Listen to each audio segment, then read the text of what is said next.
بسم اللہ الرحمن الرحیم۔ السلام علیکم ورحمۃ اللہ وبرکاتہ۔ عزیز طلبہ، امید کرتا ہوں کہ آپ سب خیر و عافیت سے ہوں گے اور رمضان کے برکات سمیٹنے میں مصروف ہوں گے۔ اللہ تعالی ہمیں رمضان کے مبارک مہینے کی قدر کرنے کی توفیق عطا فرمائے، کیونکہ رمضان کا وہ مہینہ ہے جس کے بارے میں جو بڑے بڑے اولیاء اعظام، صحابہ کرام اولیاء اعظام بھی اس کی خواہش کیا کرتے تھے۔ تو ہمارے لیے یہ ایک مہمان مہینہ بن کر آیا اور اللہ تعالیٰ کی نعمت ہے، تو اس نعمت کی ہمیں قدر کرنی چاہیے، کیونکہ انسان کو نعمت کی قدر کا جو اس وقت اندازہ ہوتا ہے جب وہ نعمت اس سے چھین جاتی ہے۔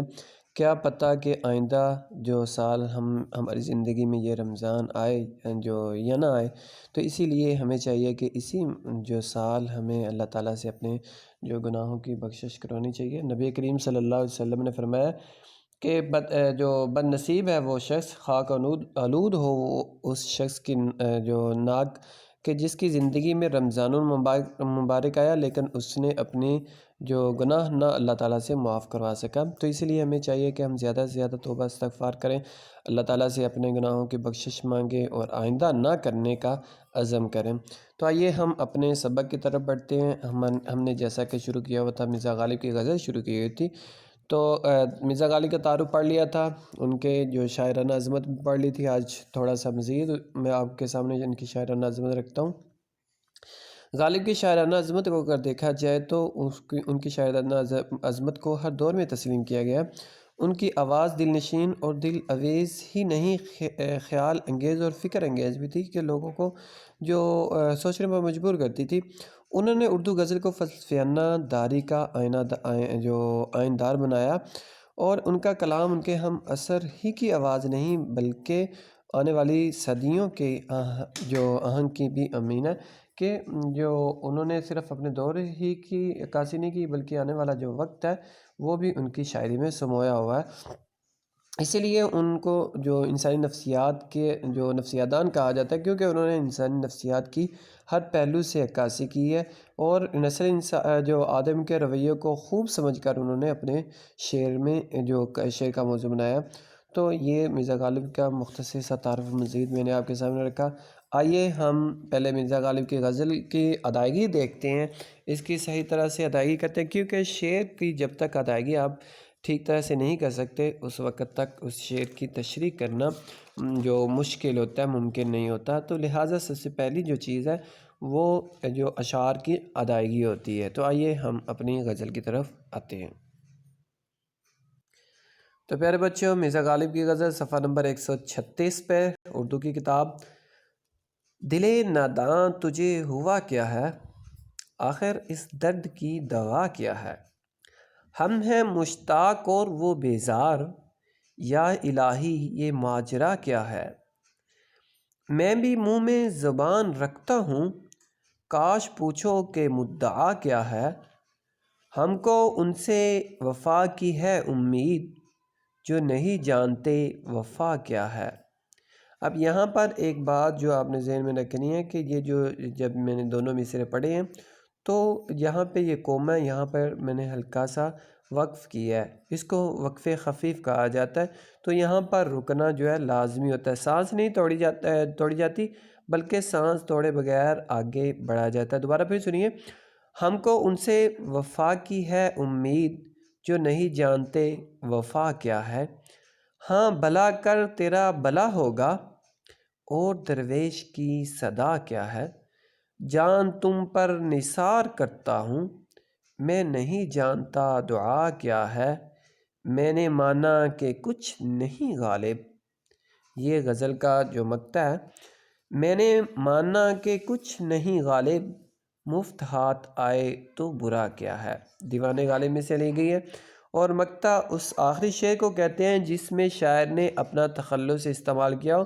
اگر شاعر نے اپنا تخلص استعمال نہ کیا ہو تو پھر اس کو مقطع نہیں کہا جاتا بلکہ وہ پھر آخری شعر ہی وہ کہلاتا ہے۔ تو آئیے اب ہم اس کی تشریح کی طرف بڑھتے ہیں۔ پہلا شعر ہے، دل ناداں تجھے ہوا کیا ہے، آخر اس درد کی دوا کیا ہے؟ سب سے پہلے اس کا مفہوم ہے۔ غالب کہتے ہیں، اے میرے ناسمجھ دل، تجھے کیا ہو گیا ہے؟ جس درد یعنی عشق میں تو مبتلا ہے، آخر اس کی دوا تو ہوگی، یعنی اس کی کوئی دعا نہیں۔ تشریح میں غالب کہتے ہیں کہ اے دل ناداں، اے نادان دل، تو نے اپنی نادانی کے سبب محبت کا جو روگ ہے، محبت کی جو بیماری ہے وہ پال لی ہے۔ محبت ایسی بیماری ہے جس کا علاج آج تک نہیں دریافت ہو سکا۔ حکیم لقمان جو دانا اور عقل مند تھا، وہ بھی اس جو روگ کا، اس بیماری کا علاج نہیں دریافت کر پایا۔ تو کیونکہ جس جو علاج میں تو، جس بیماری میں تو مبتلا ہے اور اس کو جس سے تو محبت کرتا ہے، وہ ستمگر کسی طرح بھی وصل پر رضامند نہیں، وہ کسی طرح بھی تیرا ہونے کو تیار نہیں۔ تیری اس بے قراری اور بے چینی کا علاج وصل محبوب کے سوا کچھ نہیں ہے۔ جب تک تجھے محبوب کا وصل حاصل نہیں ہوتا، اس وقت تک تیری جو بیماری ہے وہ بڑھتی ہی چلی جائے گی، وہ کم نہیں ہوگی۔ تیری بیماری کا ایک ہی علاج ہے، تجھے محبوب کا جو وصل حاصل ہو۔ جو درد عشق ایسا درد ہے جس کی دوا کسی کے پاس نہیں، چاہے وہ ابن مریم ہی کیوں نہ ہو، چاہے وہ حکیم لقمان ہی کیوں نہ ہو، یا وہ کوئی بھی عقل مند دانا کیوں نہ ہو۔ غالب جو میر تقی میر کہتے ہیں، ابن مریم ہوا کرے کوئی، ابن مریم ہوا کرے کوئی، میرے دکھ کی دوا کرے کوئی، کہ کوئی ایسا شخص ہو جو میرے دکھوں کا مداوع کرے، جو میرے دکھ کا علاج کر سکے۔ اسی طرح مولوی سید احمد جو دہلوی ہیں، وہ کہتے ہیں، بس دیکھ لی عیسیٰ پہ یہ تیری چارہ غریبی، بس دیکھ لی عیسیٰ یہ تیری چارہ غریبی، لے ہاتھ سے جاتا ہے وہ بیمار محبت۔ تو مرزا غالب سوال کے پردے میں دل کو مرامت کرتے ہیں، سوال کے انداز میں دل کو جو ملامت کرتے ہوئے کہتے ہیں کہ تو بڑا نادان ہے، تو بڑا کم عقل ہے، کہ تیری نادانی کا یہ ثبوت ہے کہ تو اس چیز کا خواہاں ہے جو ناممکن ہے، تو اس چیز کو پسند کرتا ہے، وہ چیز چاہتا ہے جو حقیقت میں تجھے نہیں مل سکتی۔ تو آ جائے شاید کہ قرار آ جائے، تو آ جائے شاید کہ قرار آ جائے، دلِ بے تاب بہلتا نہیں بہلانے سے۔ دوسرا شعر ہے، ہم ہیں مشتاق اور وہ بیزار، یا الہی یہ ماجرا کیا ہے۔ اس کا سب سے پہلے مفہوم ہے، ہم اپنے محبوب سے ملاقات کے متمنی ہیں، ہم اپنے محبوب سے ملاقات کے خواہش مند ہیں، مگر وہ ہم سے ناراض ہے۔ اے خدا، ہم یہ بات ہماری سمجھ میں نہیں آ رہی کہ آخر یہ معاملہ کیا ہے، یہ ماجرا کیا ہے۔ اس کی تشریح میں غالب کہتے ہیں، عاشق کو محبوب سے انتہائی محبت ہے، لیکن وہ جتنی محبت کا اظہار کرتا ہے، محبوب اتنی ہی بے رخی اور بے اعتنائی برتتا ہے۔ عاشق اس صورتحال پر حیران ہوتے ہوئے کہتا ہے کہ یا الہی یہ قصہ کیا ہے، میں تو اس پر جان دیتا ہوں، لیکن وہ میری صورت سے بیزار ہے، اور بیزاری کا یہ عالم ہے کہ ہر ایک بات پہ کہتے ہو تم کہ تو کیا ہے، ہر ایک بات پہ کہتے ہو تم کہ تو کیا ہے، تم ہی کہو کہ یہ انداز گفتگو کیا ہے۔ محبوب کا جو رویہ اپنے عاشق کے ساتھ وہ بہت تحقیر امیز ہے، وہ اپنے محبوب کو جو ذلت امیز رویے سے پیش آتا ہے۔ غالب اسی صورتحال میں بہت پریشان ہیں کہ محبت کا جواب تو محبت سے ہونا چاہیے، لیکن یہاں تو جو صورتحال ہے وہ بالکل ہی برعکس ہے، بالکل ہی الٹ ہے۔ حسن موہانی کہتے ہیں، تجھ کو پاسے وفا ذرا نہ ہوا، تجھ کو پاسے وفا ذرا نہ ہوا، ہم سے پھر بھی تیرا گلہ نہ ہوا۔